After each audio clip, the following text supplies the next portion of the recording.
Hello everyone and welcome back to the Hexagon Challenge here on Shaun Does FM. I hope you are doing well. Today we play our second game in charge here at Beijing Guoan in China, and we're taking on the South Korean outfit Jeju United in our first Champions League group game. So if you're looking forward to that, remember to go down below, leave a thumbs up on today's video, and also if you're new around here and like what you see, remember to hit that subscribe button and turn that notification bell on as well. So yesterday we played a game against Solezo Osaka from Japan right at the start of this month. We're a few weeks since then, beat those guys 3-1 and made our way through from the playoff in the Champions League to the group stage. And we also got our draw for this group where we are against Jeju United from Korea, the Central Coast Mariners of Australia, and Sunfleece Hiroshima from Japan. If you did miss that episode, I will leave a link in the top right corner because we also did some transfers in that episode, and I realized that there was a rule which has pretty much ruined my transfer window plans here at the club, but we have still been able to bring in a few more players, obviously under the age of 21, because that rule that came up, we were not allowed to sign any more players over 21 because you're only allowed 5 per window. I take it, I hope it's per window. We're going to find out in the second part of the year, and we've also let a few players go as well. So when you were last here before yesterday's episode, we did sign Du Hui from Zhejiang Greentown. We've brought in 3 more players, as I said, all Chinese, all under 21. The first is He Zefeng. He is from Seongnam FC, a team who we did just play in a friendly. You can see he is a midfielder, so we're starting to get quite overloaded in the midfield, but to be fair, it's a position where it's not a bad area to have too much talent in because we do use 3 midfielders here. You can see he's already got some really good technical stats at 19 years old, decent potential, and he looked like a good signing to get in on an emergency backup contract. The young 19-year-old, valued at 1.6 million euros. We paid 850,000, potentially going up to 1.2. So a decent transfer for us there. And quickly off the back of that, we pinched Hu Jinping and Kai Jialiang of Guangzhou Evergrande and Chongqing Lifan, respectively. Hu Jinping is again a midfielder who has good potential, not much current ability, but at 16 years old, he is definitely one for the future. Who we bought and valued at 1 million. We got him for 1.2, so paying just a little bit over what he's worth, but for a 16-year-old, that isn't too bad. And Kai Jia Liang, he is a defensive player who can go forward, can go back. Looks like a pretty decent CDM option for the future. 19 years old, another one. He's got 2-star current ability, so could be in and around the first team, but definitely another one more for the future. Just a few more bodies who are at the very least at that 2-star rating, just to bulk out the squad depth here at Beijing Guoan, because that is one of our weaknesses that I noticed when we did come here. But valued at 1.2 million euros, and we got him for 700k, so that was a really good transfer for us. But on the whole, we actually have made a profit transfer-wise since you were last here, because we have sold 3 players. First off, Liu Zhilong for 1.4 million euros. A player who had some potential, but I fought for the money that we were getting offered for him. You can see he's valued at 1.4. He has about 3-star potential, so it was only ever going to be a squad player. We got his value for him. I thought that was a decent deal. He wanted to leave, so we let him go. Then we got rid of one of our foreigners who wanted to leave the club. This was our original right winger, Carlos Alcaraz. The Argentinian has gone to Bahia for 8.5 million. When he was at the club, he was valued around the 11 million mark, but you see where he's valued at now. We've actually done a decent job with that transfer. Good player, but we had too many foreigners here. He wanted to leave. There was no point keeping him. Now we're right where we need to be for foreigners for both the Super League and for the Champions League, although we have had to cut 2 of those foreigners to qualify with the rules for the Champions League, but we let him go. Decent player, but as I said, he wanted to leave, and we had too many foreigners here, so we decided to let Alcaraz go. And the other guy who's left the club since you were last here was Wang Zhangyu. He went to Shenzhen, the 17-year-old, a winger, but you can see the scout summary, not much potential. We thought we'd cash in on him while we could, and valued at 1.1 million. Sold him for 825k, but it should go up to 1.6 with add-ons. So another decent transfer for us there. So we're doing decent transfer business, but we do still have plenty of money in the kitty. If we go back to the transfer centre, still got 185 million left to spend, albeit with the amount of foreigners we've got at the club, I don't see us using much more of that on foreign players. It's pretty much just going to be bulking out the squad with some more under 21 players to round out this transfer window here at Beijing Guoan. So on the whole, it has been a pretty quiet transfer window. Started off quite busy, but then the 5 players over 21 rule came into effect, and that caught us out. So we're starting to try and get those under 21 players into the club, and that will be the focus for the rest of the transfer window. We'll see what our current crop of foreign players can do in game, and then maybe at the halfway stage of the season, if some of them aren't performing, maybe we can wheel and deal a few more foreign players and try and get a bit more quality into the club should we need to. But we are still favoured to win the Super League here in Asia, so you would think we have enough quality about us to be making a run at that Asian Champions League. So we'll show you guys the team sheet before we get into today's game. We're playing Jeju of Korea.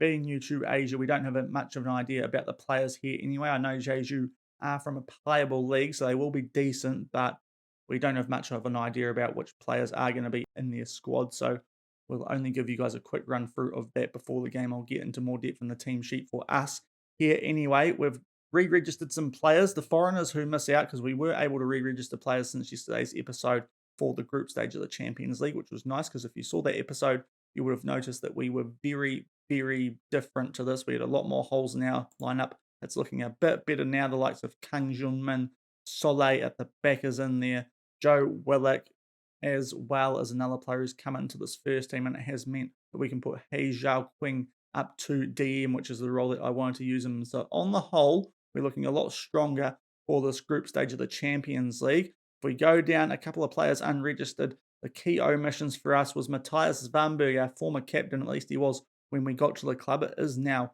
Wang Zhon, our striker, but with the depth that we've got in midfield, he doesn't really suit us in terms of what we want to use him for. He's more of a defensive midfielder, I think, with his stats, and he's more of a deep-lying playmaker. His marking's not very good, and that means that he's only really going to be a backup advanced playmaker for us with those stats behind Wei He, and with him being Chinese, we couldn't really use him anyway. So Svanberg is going to be saved for the league games, which isn't a bad problem to have because we can rotate between certain players, and that hopefully will keep some of our players fresh for this Champions League. And the same applies to Boubacar Kamara, the French centre-back who can play DM. Just didn't look quite as good as Soleil, so we went with Soleil ahead of him. And we do have Diakabe also registered from now on, but he is currently injured, the Chinese international, 7 days away from a recovery. So it might take him a little while to get into this first team, but at the moment he is injured and Kamara unregistered. We cut those two for the foreign player rules, but otherwise we've got all the players who are around about the mark where we want them to be. A couple of players who are a little bit below where we'd like them to be because we need depth in certain areas, but on the whole, pretty good considering the time we've had at the club so far and the limited scouting knowledge of the region that our staff do have. But that's the team we're going for. You can see a little bit weak on the left-hand side of defence, but apart from that, pretty strong going forward, and hopefully we can show that in this game against Jeju United, a team who were predicted to be finishing sort of mid to bottom of the Korean League. So this is a game that you would expect us to be winning, albeit the Korean League a higher reputation than ours. So maybe Jeju are capable of an upset. It is the Champions League too, and we did run through the rules in yesterday's episode about where we want to finish. You are only guaranteed to go through if you top your group. 3 teams from the bottom 5 groups have their best second place teams going through, but definitely would rather win the group to make sure that we do go through. But I think that covers everything off. Before we get into today's game, we'll come back, quickly show you guys the team sheets, and then we'll crack into this game at the Workers' Stadium in Beijing as we take on Jeju United in the Champions League group stage. And here are the team sheets. There's our team as we described before and showed you guys before with that 4-3-3 that we've used throughout the save to date. And here is the Jeju United lineup, mostly Korean players by the look of it, which is no surprise, and a 4-2-3-1. And starting the Champions League group, there's our other teams. The Central Coast are playing Sunfleece Hiroshima. You'd expect Central Coast, coming from a playable league, to be beating Hiroshima from a non-playable league in the save anyway. But we are in the green outfit, kicking off at home, Jeju in the red and black, and we are playing right to left. Hopefully we can get off to a good start, much like we did in that qualifying game, and get into a good spot early on in this group. We do get an early corner inside the first minute, Joe Willock earning that for us, and it is Olastanio who puts this in, tries to find Wei He, far post. It's a scramble, and we have an early penalty in the first minute of this game. Okay, it was a handball by the looks of it, according to the commentaries. This is a great start for us. Should Oceania be able to put it away? And he slots in the bottom left corner. That's exactly the start that we were after. And we are 1-0 up after a minute. And our first Champions League group game, that is exactly the start we wanted.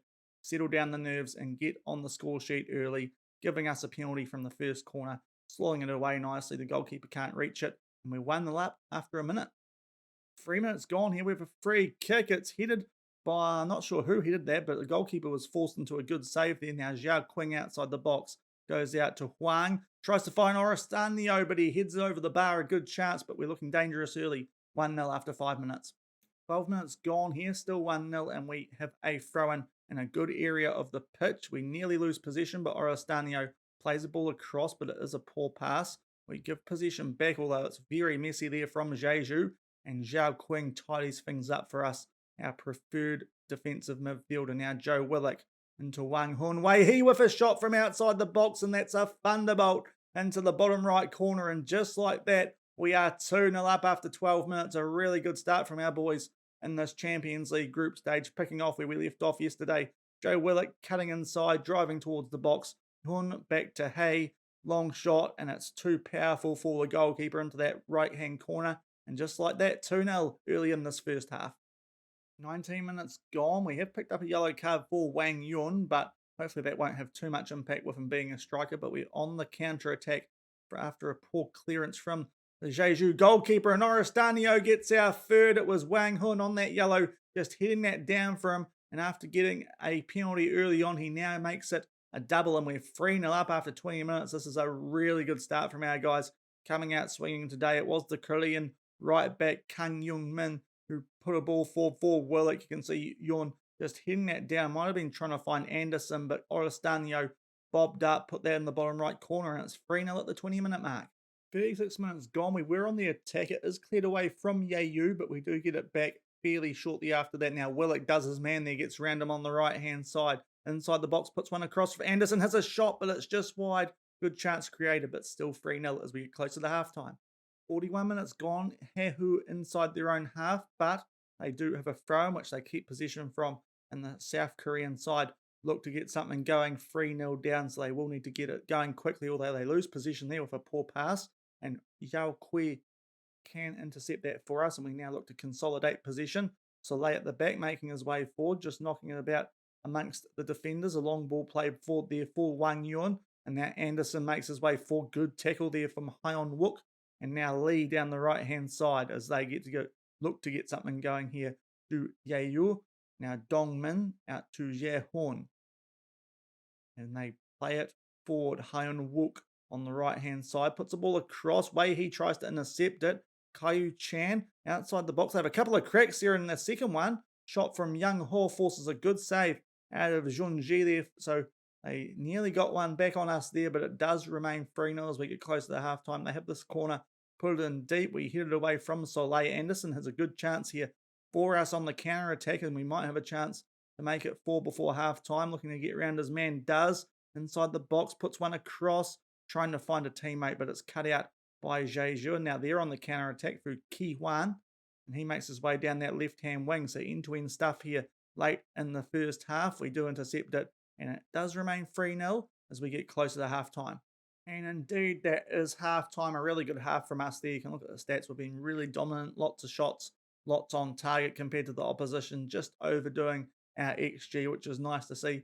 And after being gifted an early penalty, we have looked quite good with goals after that to Wei He and another to Oristanio to make it a double for him. But a really good start to the Champions League group stage for us here. We won't make any halftime changes. Just tell the boys to keep doing what they're doing, and we'll get going in the second half. 3-0 up against Jeju United. 55th minute, and it is Jeju who have a throw-in inside their half. So this is a good chance for them to try and get a goal back early in the second half. One of our defenders there just runs away from the ball, so they've got a fair bit of space. They put a ball into the mixer, blocked, and then a good save from the second shot from Lee Hun-hee, so he's already looking good for us. And goal, they put another ball into the mixer, but we hit it away. Anderson might get something going on the counter-attack here. Makes his way down the left-hand side, but that was a good chance for the South Korean outfit. They intercept the ball, and it is still 3-0 at the 57 mark. And I think we're going to make some changes here in the 57th minute because we do have some players on yellow hearts, and I feel like this game's fairly well under control based on what we've seen so far. And we do have our first league game in a few days' time, so we'll bring Cao Ao on for Edwin Anderson, young left winger from China. So there's one of our foreign players off. We'll also bring one on for Wei He. He's been good so far, but could use a rest. And the same for Zhao Qing. We will bring Ying on for him. So 3 changes as we get into this last half hour, but we are 3-0 up and looking reasonably comfortable in this first Champions League group stage game. And we are up to the 90-minute mark in this game, so an extremely quiet second half, but after the first, it doesn't worry us too much. 3-0, it should finish. We've got 1 minute of added time, but we're nearly at the end of that in the possession at the moment. Just being tossed about willy-nilly, it looks like, although Jeju on the attack, although they take the ball out for a goal kick. And by the time the game restarts, it is all over, and we pick up a pretty comfortable 3-0 win, all the damage being done fairly early in the first half. Our goals coming inside 20 minutes. 2 to Oceania, 1 from the penalty spot, and in between that, a good strike from outside the box for Wei He. But that's a pretty good win for us to start this campaign against a team who are probably favoured to finish third in this group. So we might have a more difficult task coming up when we play the Central Coast Mariners in our next group game. But that's a pretty good start for us here in this Champions League group stage, beating Jeju United from Korea. And a nice 3-0 win after a strong start to give us 3 points from 3 in this Champions League. So a really good win from us there to start this Champions League group stage here in Asia at Beijing Guoan. And we run through the groups. We are down in Group F, so we'll show you guys what's happening. Still, we'll make our way down if you are interested to see what's happening in the other groups. The bottom half of this group stage does look to have teams who we're more familiar with the playable leagues in this game, with Korea, China, and Australia all down here. So we're on 3 points, but so are the Central Coast Mariners, being Hiroshima 2-0. So that game, which is probably going to be the one in tomorrow's episode, will be an early clash to see who gets into prime position to be qualifying out of this group. But we go further down. Jeonbuk Hyundai picked up a win, as did Yokohama Marinos in Group G, which is quite a strong-looking group. Of course, Jeonbuk Hyundai, the team who we opted against in favour of Beijing Guoan. So it will be interesting to see how they get on compared to us. Melbourne City and Ulsan Hyundai doing well in Group H to start things off. Shanghai Port with a win in Group I, and then down in Group J, it was Shandong Luneng, who we play in the league next, in between that game against the Central Coast Mariners, beating MacArthur FC. So that is early points to them in that group. But we've started off well, and hopefully we can carry that on against potentially tougher opposition tomorrow, one of the more favoured teams in the A-League when taking on the Central Coast Mariners. But I think that will do for today's episode. As I said, we've got one game to catch you guys up on highlight-wise against Shandong Luneng, so that's going to be quite a big game to start our Super League campaign off, and then we'll come back for the second group stage game against Central Coast, and it is the home league for us too, so if we can pick up a win there, that is probably what we need to do, because if we can't beat them at home, it might be difficult when we have to go to Australia in a few months' time. But if you did enjoy that episode, the transfers, and our first group stage game in the Champions League here at Beijing Guoan, remember to go down below, leave a thumbs up on the video, and also, if you haven't done so already, hit that subscribe button and turn that notification bell on as well. It is greatly appreciated. And until tomorrow, where we carry on the Champions League group stage against the Central Coast Mariners of Australia, thank you very much for watching. Keep on keeping on, and I'll see you then. Cheers.